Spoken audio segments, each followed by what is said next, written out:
Zina la Tate ndi la Mwana ndi la Mzimu Woyera. Amen. Lero abale la Mulungu la 19 pachaka.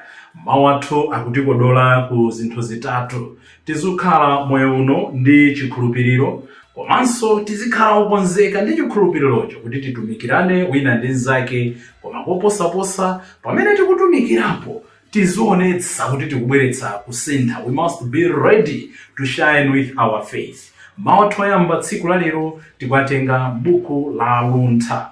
Akuti njira zimene mudalangira adani athu ndi njira zimene zidasanduka kwa ife zotipatsa zaukulu, zotipatsa zaulemerero. Mawu athu akuchokera m'buku la Luntha mutu wa 18 ndime ya 6 kulekeza 9. Amene akutiwerengera mawu oyamba ndi Lloyd Kasoloka kuchokera ku St Elizabeth Mitungu Parish mu Archdiocese ya Blantyre. Ndipo mawu achiwiri afuna ationetse za chikhulupiriro cha Abrahamu, chiyembekezo cha Abrahamu. Mawu athu achiwiri akuchokera mkalata yolembera Aheberi mutu wa 11 ndime 1 kulekeza 2, zawerenganso 8 kulekeza 19. Amene akutiwerengera mawu achiwiri ndi a Esnat Chunga kuchokera ku St Albert the Great Parish mu Diocese ya Mzuzu. Ndipo mthenga wabwino tikupitiriza mthenga wa Luka akuti tizikhala okonzeka kutumikirana. Ngodala wantchito amene azichita zimene mbuye wake adamulamula kuti azichita, ndipo mbuye wake pobwera adzampezadi akuchita zimene adamulamula. Mawu athu akuchokera mu mthenga wa Luka mutu wa 12 ndime ya 32 kulekeza 48. Amene akutiwerengera mawu a mthenga wabwino komanso kutigawira mawu ndi Reverend Father Francis Damaseke kuchokera ku St Peter and Paul na Tenje Parish mu Archdiocese ya Lilongwe. Tiyeniso abale ndi alongo tisinkhesinkhe limodzi. Mawu oyamba. Mawu a m'buku la Luntha. Usiku umenewo makolo athu adali ataudziwiratu kuti azilimba mtima ndi kukondwa, podziwa kuti apherezera malumbiro aja ankawakhulupirirawa. Choncho anthu anu ankayembekeza chipulumutso cha olungama ndiponso chiwonongeko cha adani awo. Njira yomwe mudalangira adani athu idakhala njira yoti mutichitire ife zaulemu potiyitana kwa inu. Azukulu oyera mtima a olungama aja ankapereka nsembe mobisala. Ankavomerezana kuti azasunga malamulo a Mulungu ndi kugawana molingana zinthu zimozimozi, kaya zikhale madalitso kaya zoopsa. Motero adayambiratu kuyimba nyimbo zotamanda za makolo awo. Mawu a Ambuye. Tithokoze Mulungu. Mawu achiwiri. Mawu a mkalata yolembera Aheberi. Abrahamu ankadikira mzinda wa maziko okhazikika. Mzindawo mmisiri woumanga ndi Mulungu. Tikati kukhulupirira ndiye kuti kusakayika konse pa zinthu zimene tikuziyembekeza ndiponso kusimikiza kuti zinthu zimene sitikuziona zilipo ndithu. Pokhala ndi chikhulupiriro, makolo athu akale aja Mulungu adaonetsa kuti ankakondwera nawo. Pokhala ndi chikhulupiriro, Abrahamu adamvera pamene Mulungu adamuyitana kuti apite ku dziko lina limene adamulonjeza kuti lidzakhala lake. Ngakhale sankadziwa kumene akupita, adapitabe. Pokhala ndi chikhulupiriro chomwecho, ankakhala ngati mulendo ku dzikolo limene Mulungu adamulonjeza. ankakhala mu mahema pamodzi ndi Isake ndi Yakobe, amene nawonso anali atalandira lonjezo lomwelo la Mulungu. Monsemo Abrahamu ankadikira mzinda wa maziko okhazikika. Mzindawo m'misiri woganiziratu mamangidwe ake, ndiponso owumanga ndi Mulungu. Pokhala ndi chikhulupiriro, Sara yemweyo adalandira mphamvu zakutenga pathupi, ngakhale zaka zake zinali zitapita kale. Zimenezi zidatheka chifukwa adavomera kuti amene adazilonjezayo ngokhulupirika. N'chifukwa chake mwa munthu mmodzi, wotinso anali ngati wakufa, mudatuluka mibado yochuluka ngati nyenyezi, ndi yosawerengeka ngati mchenga wa pa gombe la nyanja. Onsewa adasunga chikhulupiriro chawo mpaka kufa. Sadalandire zimene Mulungu adawalonjeza, koma adangozioneratu chapatali ndi kuzikondwerera. Adavomera kuti pansi pano analidi alendo osakhazikika. Paja anthu olankhula motere amaonekeratu kuti akufunafuna malo awo enieni okhazikikamo. Akadakhala kuti ankaganizirako za kudziko kumene adachokera, bwezi atapeza danga lakuti abwerere kwakaleko. Koma monga zililimu, tikuona kuti ankafuna dziko lina lokoma kopambana, ndiye kuti dziko lakumwamba.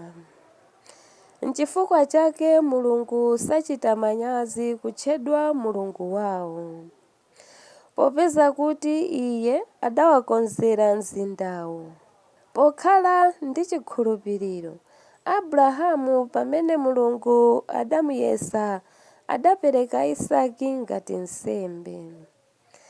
Ngakhale anali munthu woti Mulungu adampatsa lonjezo, adakhala wokonzeka kupereka ngati nsembe mwana wake mmodzi yekhayo. Za mwana ameneyu, Mulungu anali atanena kuti mwa Isake udzakhala ndi zidzukulu. Abrahamu ankakhulupirira kuti Mulungu nkuukitsa munthu kwa akufa.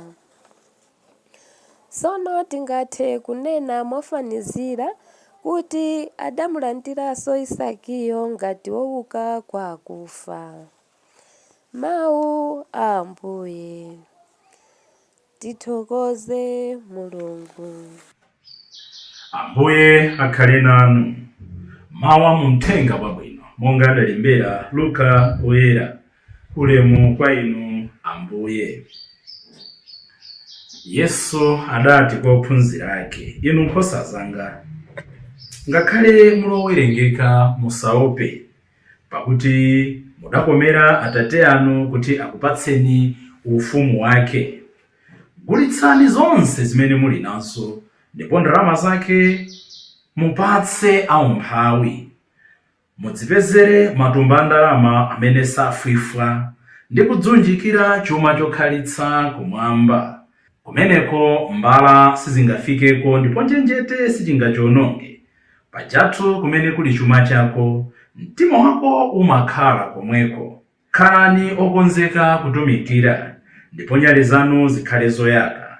Khalani ngati antchito amene akudikira mbuye wawo kuchokera ku phwando la ukwati, kuti pamene afika ndi kugogoda, iwo amtsegulire msanga.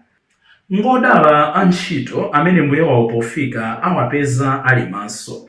Ndithu ndikunenetsa kuti adzadzikonzekera nawakhazikitsa podyera, ndipo adzabwera nawatumikira. Ngodala antchito mbuye wawo akadzawapeza ali choncho pamene iye adzafika, ngakhale pakati pa usiku kapena kuli pafupi kucha. Koma kumbukirani kuti mwini nyumba akadadziwiratu nthawi yoti mbala ifika, sibweza atalola kuti ithyole nyumba yake. Choncho inunso khala nokonzeka, pakuti Mwana wa Munthu adzabwera pa nthawi imene simukuyembekeza. Pamenepo Petro adati, Ambuye, kodi fanizo limukuphera ife tokha kapena mukuuza onse? Yesu adati, tsono kapita wokhulupirika ndi wanzeru ndani, amene mbuye wake adzamuyike kuti aziyang'anira onse a nyumba mwake nkumagawira chakudya pa nthawi yake. Ngodala wantchito ameneyo, ngati mbuye wake pofika adzampeza kuchitadi zimenezi.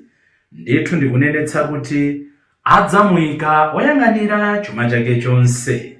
Koma ngati ndi wantchito oyipa, mu mtima mwake azidzati, mbuye wanga akuchedwa kubwera, ndi adzayamba kumenya antchito anzake, amuna ndi akazi omwe, ndiponso kumadya, kumwa ndi kuledzera. Tsono mbuye wake adzangoti mbwee mwadzidzidzi pa tsiku limene iye sakuyembekeza. Choncho adzamlanga koposa, ndipo adzamtaya kumalo anthu osakhulupirika. Wantchito amene akudziwa zimene mbuye wake amafuna, koma osakonzekera kuzichita, adzamkwapula kwambiri. Koma wantchito amene sadziwa zimene mbuye wake amafuna, tsono nkumachita zoyenera kumlanga nazo, adzamkwapula pang'ono. Aliyense amene adalandira zambiri adzayenera kubweza zambiri, ndipo aliyense amene adamsungiza zambiri adzamlamula kuti abweze zochuluka koposa.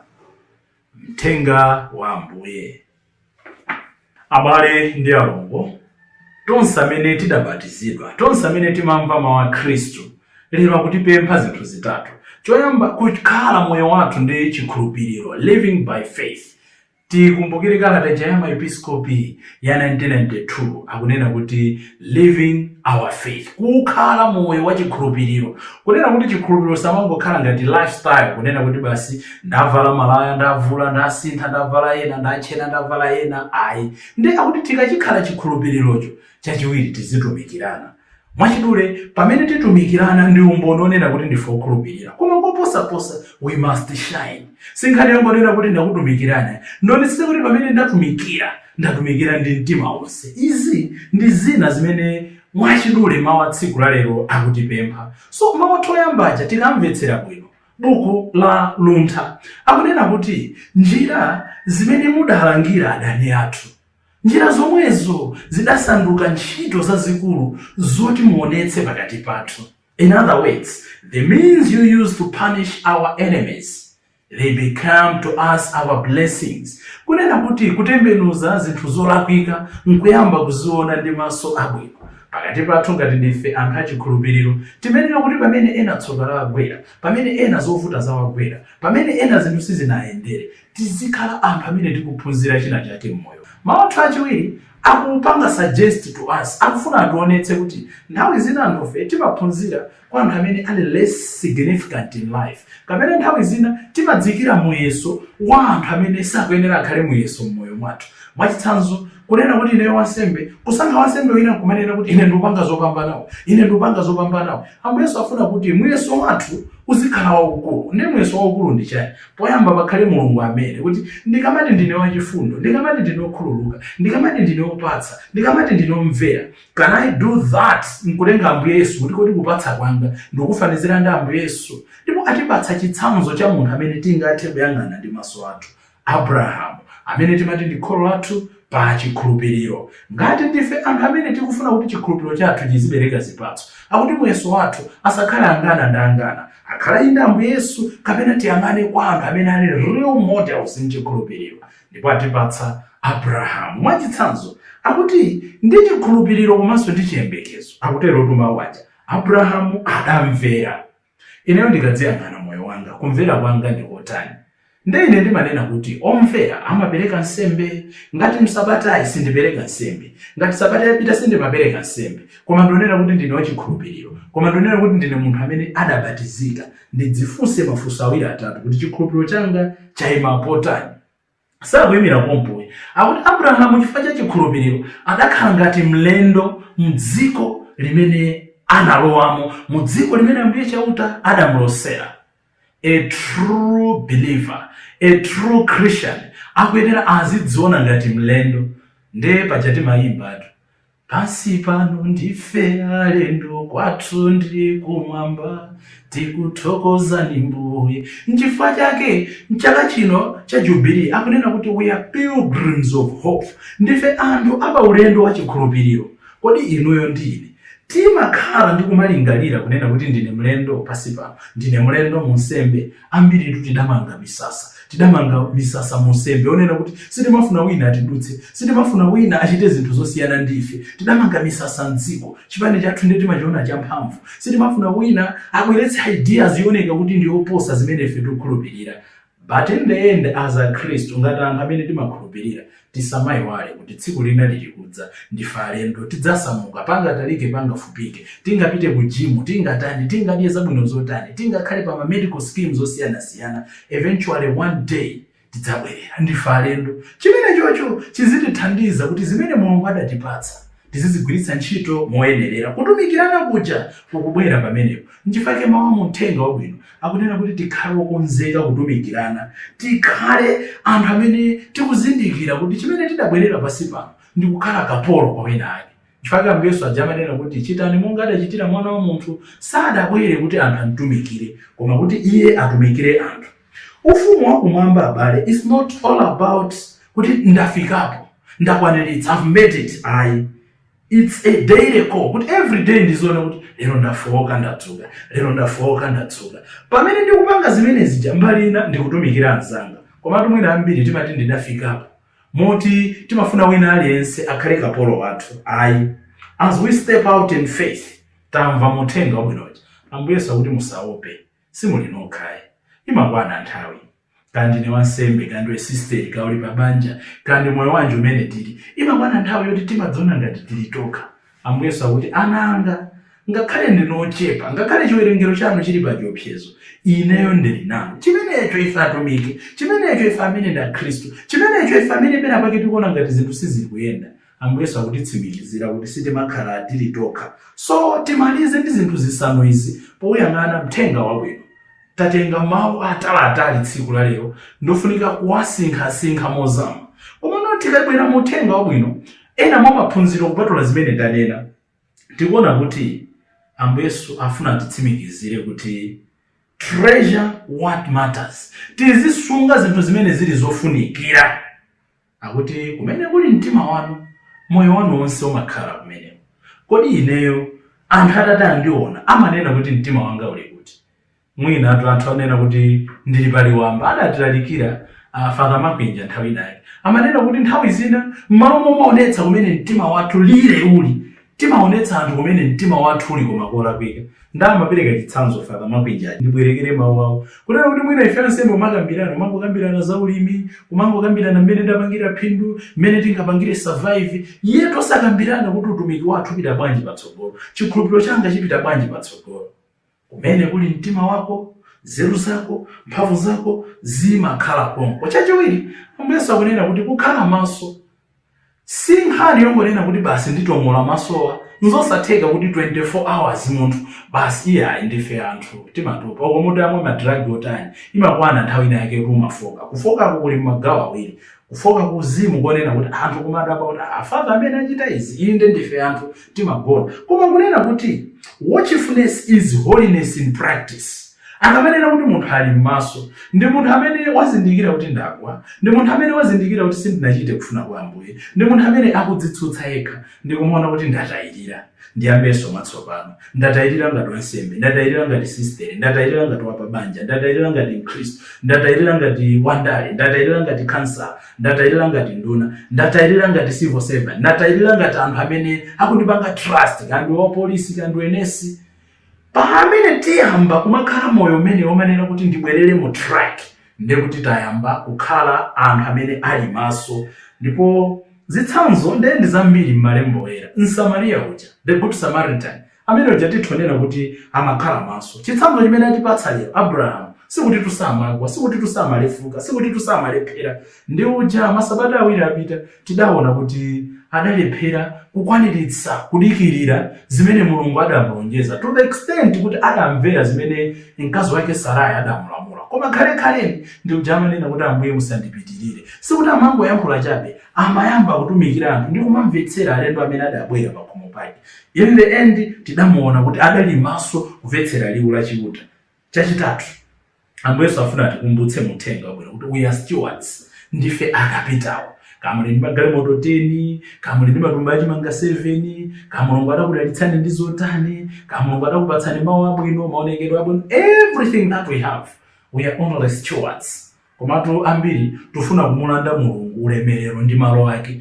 Ena tidasanduka milungu kumene, to the extent kuti timafuna anthu azipembedza ife osati azipembedza Mulungu. Taziona ife atumiki kumene a Mulungu, kuti Mulungu akatidalitsa kandi ndi mphatso ya machiritso, kandi ndi mphatso yotha kutanthauzira zakutsogolo, kamphatso yolosera, zimenezi zimakhala pakati pano. Koma nthawi zina timayiwala kuti we are only stewards, to the extent kuti anthu amapembedza kwambiri ife, anthu amabukitsa kwambiri mayina athu, anthu amatitamandira ife kwambiri kusiyana ndi mmene angatamandire Ambuye Yesu. Aya abale, we are only stewards. Chachinayi ndi afuna ationetse kuti eventually tsiku lina mwini munda adzabwera, mwini nyumba adzabwera. Kuopsa kwake nkoda kuti lidzakhala tsiku la dzidzidzi. Azathu achisiramo amati tsiku la kiyama. Kodi ino ndine timadziwa kuti tsiku lina lidzatipeza? Ambiri tidayiwala zimenezi. Ndipo pamene mwini wake adzabwera, pamene the master will return, pamene tikuyenera tizipemphererana tsiku ndi tsiku, adzandipeza bwanji? Zakhala zomvetsa chisoni after all the years zimene ndadumikira, after all the years zimene mwakhala muchita ntchito zachifundo, after all the years zimene mwakhala mukuyesetsa Chikhristu chanu, kuchena, kutumikira, kumva mawu a Mulungu, adzatipeza tisalokonzeka. Tikuyenera tizipemphererana, tikuyenera tizilimbikitsana, tikuyenera tizidzudzulana, koposa ine mwini ndizitenga udindo kuti mbuye wanga atha kubwera tsiku la lero. Ngodala wantchito amene mbuye wake adzampeze akuchita zimene mbuye wakeyo adafuna kuti azichita. Funso langa tsiku la lero ndonena kuti tikuchita zotani, zoyenera kapena zolakwika? Tili ndi mwayi pamene tamva mawawa osambanso owauza Ambuye kuti ndifuna ndiyambe mwatsopano kumachita zimene inu mukufuna. Dzina la Atate ndi la Mwana ndi la Mzimu Woyera. Amen.